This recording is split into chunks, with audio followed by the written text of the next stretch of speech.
Hello students, welcome to General Science class. As we discussed your new chapter, that is living organisms, their characteristics and their habitats. In this class I am going to give some explanation about organisms and where they live, different surroundings and habitats and how they adopt these different regions of climatic conditions to survive their lives. So first, organisms and the surroundings where they live. Organisms means living beings.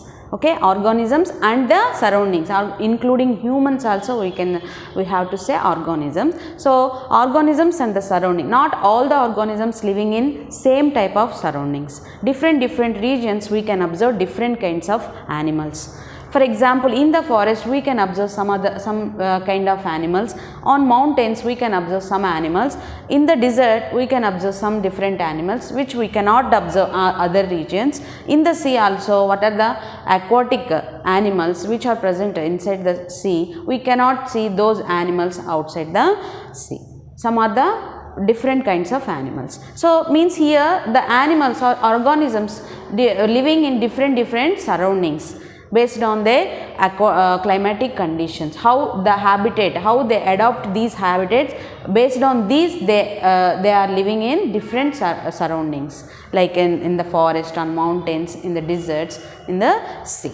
Okay, so what do you mean by habitat? A place where an organism lives, we call a habitat, a home. Okay, so we are living here in this region, we call this is our home. So fish living inside the water, so sea is a fish home. So camel living in desert conditions, so desert is a home. So like that, where an organism live, we call that place is a habitat, a home. So means different surround, different habitats are present on earth, mainly terrestrial habitat and aquatic habitat. For example, terrestrial means the plants and animals which are live on land. Okay, we call the terrestrial habitat. The plants and animals that live on land are said to live in terrestrial habitats. And same as the plants and the animals which are live in water, we call the aquatic habitats. For example, fish. Okay. So plants, here the living things, plants and animals we called as biotic components which have life. Okay, plants and animals which have life we called biotic components, which do not have life other than the plant and animals like soil, water, rocks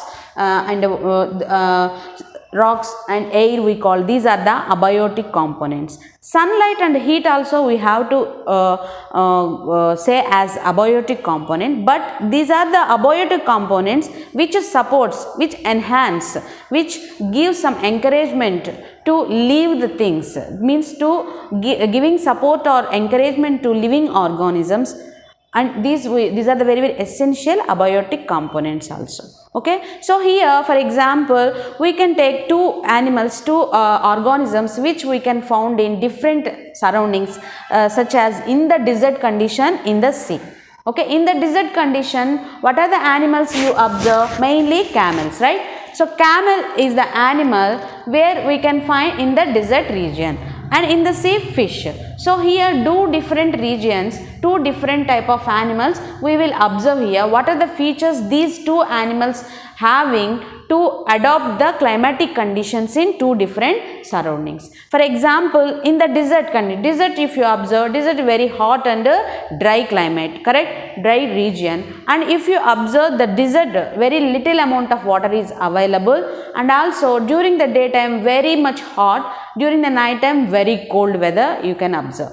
Same as in the sea, if you observe the plants and animals which are surrounded by a huge amount of water, excess amount of water, which is a salty, saline water, correct? The plants and animals surrounded by saline water, salty water, and where in this region the fishes, what are the features these aquatic animals contains to live in this condition only, not outside the water? What are the features these fish contains? In this class I am going to give some explanation. Okay, so let's start. In the desert condition we can observe camels, right? So camels, if you observe, camels having long legs. These long legs which help to keep their body away from the heat which is produced by the desert sand. And some of the other animals, other organisms also you can observe in desert conditions. They also how they will how they will overcome, how they will conquer this excess of heat, because they are also living inside the desert soil like burrows. Okay, so and camel excess very little amount of, very small amount of urine, and their dung is very dry, and they do not sweat, since the very little amount of water is excreting, which very little amount of water is available need to survive this camel in desert region. Same as here in the sea, we can observe so many aquatic animals. In those aquatic animals, fish, you just observe fish, the body of fish having streamlined structure which are helpful for the movement inside the water. And not only that, the fins which are present on the body of fish, fins and tail which are helpful to move the fish in different directions, and with the gills which are present on fish body helps to absorb the oxygen which is present in, which is dissolved in water.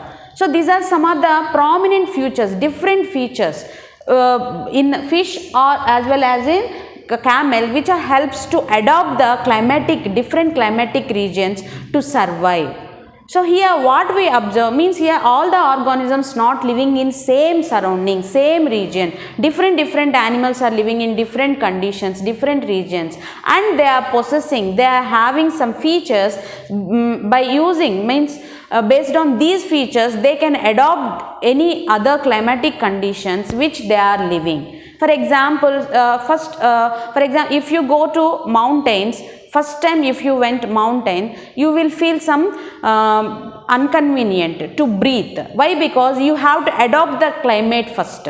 After some days or some time, you can automatically, you can breathe normally, you can breathe normally. How? Means we have to adopt those climatic conditions. Same as here in these two animals also, which are living in desert condition as well as in the sea, they are having some features which they can adopt different regions, different climatic conditions to live in such a regions.